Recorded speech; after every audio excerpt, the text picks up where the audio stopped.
Hello everyone, welcome to Tactim. Today in this video, I'm gonna show you how to add follow button on Facebook. Before starting the video, please subscribe to Tactim. So let's get started. For this, you have to open your Facebook.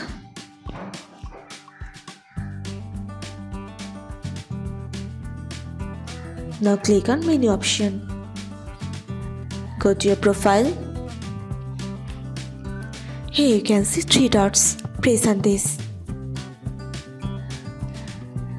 Now here you can see turn on professional mode.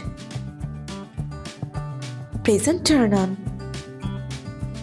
That's it. So this is how to add follow button on Facebook.